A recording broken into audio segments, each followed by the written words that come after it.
All about synonym and antonym and how we're going to the master of these particular terms. Honestly, अगर आप बोलते हो synonym and antonym is the toughest part that every student need to do. क्यों? क्योंकि ये depend करता है आपकी vocabulary पे और vocabulary भी on a higher side आपको हर चीज ऑन टिक होनी चाहिए. आपने सर पर्टिकुलरली पहले किसी वर्ड का मीनिंग पता भी एक चैलेंज है. दूसरी तरफ उसका synonym है antonym डिफाइन करना that's a big problem. And how are you going to be the master of this particular tactic जिसको बोलते हैं सिनोनिम एंड एंटोनिम कैसे करना है. Those who have been preparing for SSC, UPSC, NET, JRF, DSSB, TGT, PGT या कोई भी competitive exam है, सिनोनिम एंड एंटोनिम कंफर्म आना है. तो सर हम इसको कैसे मास्टर करेंगे? पहले एक ट्रिक्स की बात करते हैं. काफी पेपर्स में ट्रिक्स बहुत काम करते हैं.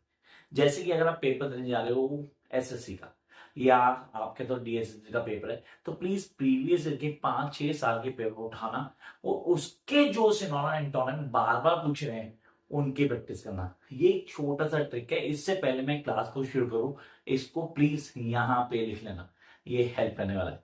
कम to the major point. First आप कहता है यूज रूट वर्ड्स. ये हमने कभी नहीं किया, ऑनेस्टली हमने कभी नहीं किया. हम सिनोनिम एंटोनिम को याद कर रहे थे. हमारे पास एक बहुत बड़ी बुक होती है जिसको हम लेके रीड करना शुरू करते हैं और जब रीड करना शुरू करते हैं we don't have any idea. Student wasting their plenty hours sitting at a one spot while trying to read the particular words with their synonym and antonym. सबसे पहले आपको रूट वर्ड पे काम करना है. से रूट वर्ड क्या होता है? What does mean the root word? Look at here. Here we have the ben, B-E-N-E, ben. अब यहाँ पे बेन का basic meaning good, that is beneficial for all of you. लेकिन आपने बोला सर इसी वर्ड को मैं बेनिफिट बोल सकता हूँ, बेनिफिट बोल सकता हूँ, तो आपके फर्स्ट वो वर्ड्स वही रहने वाले. तो first 4 words are the root word. उन रूट वर्ड्स पे काम करना, क्योंकि वो जो भी वर्ड बना रहे हैं उनका मीनिंग कहीं ना कहीं उस बेसिक रूट वर्ड के मीनिंग से जुड़ता होगा. आपने तो सर यहाँ पे बेनिफिट और benefit that's a positive meaning, that's going to give you a positive meaning. आपने कहा हाँ यहाँ पे हम कंटेंट को पूरी तरह ग्रैब कर लेंगे, we be able to adjust कि ये चीजें हमारे लिए काम कर रही हैं. Come to the next phase, that is mal. Bad means malicious या malpractice. Again check out MAL. तो यार दोनों चीजें एक नेगेटिव मीनिंग को क्लियर कर रही हैं. तो ये क्या हो गया हमारा रूट वर्ड. आपने कहा we start with the root word, उसके कॉन्सेप्ट को क्लियर करें. अब थोड़ा वो समझो, क्लियर करना जरूरी. अब किसी भी चीज में परफेक्शन लेने के लिए प्रैक्टिस इज ऑलवेज की. ये खाली यहां खत्म नहीं हुआ. आपने बोला दैट आई हैव स्टार्टेड और मैं एक बार करूंगा भूल जाऊंगा, नहीं ये नहीं होने वाला. Learn words in groups. In words को हमेशा ग्रुप में याद करो. कभी भी एक वर्ड याद करके मैं मास्टर नहीं बनूंगा सिनोनिम एंटोनिम का. मुझे उसको ग्रुप में याद करना पड़ेगा. डेफिनेटली बार बार याद करना पड़ेगा, बार बार प्रैक्टिस करनी पड़ेगी. तो आपने बोला यहाँ पे जैसे कि एक वर्ड है हैप्पी.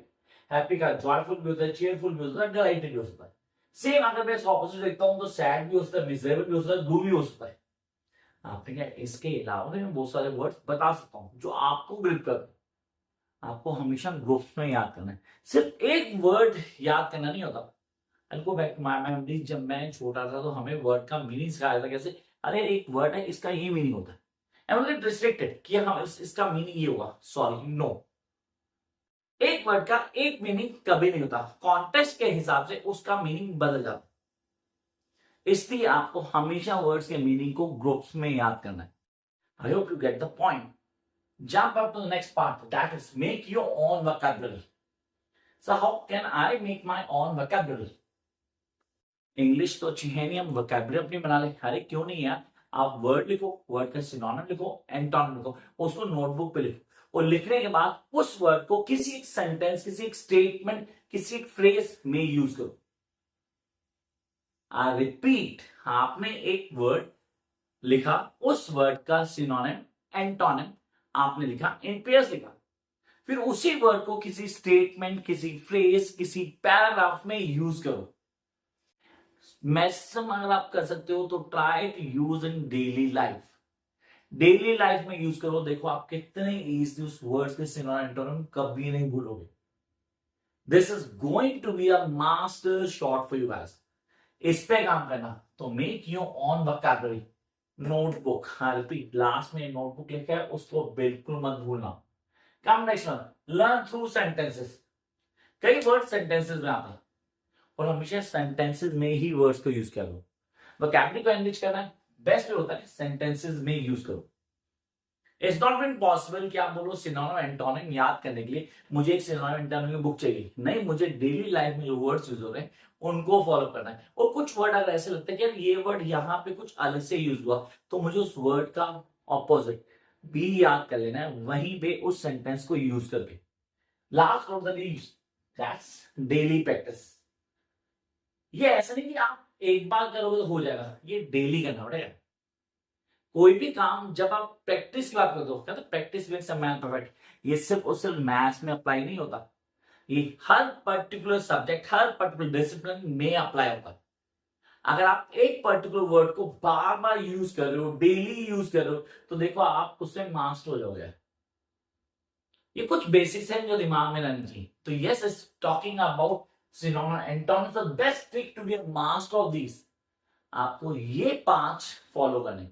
इसके अलावा कुछ बेसिक ट्रिक्स आप बोलते हो सब प्रीवियस ईयर पेपर्स के जो क्वेश्चंस आ रहे हैं उन पे काम करो, अगर आपको स्पेसिफिकली किसी पेपर की तैयारी करनी। नंबर 2, आप एक आदत डालो कि मुझे डेली कुछ वर्ड्स को यूज करना है अपने डेली रूटीन में।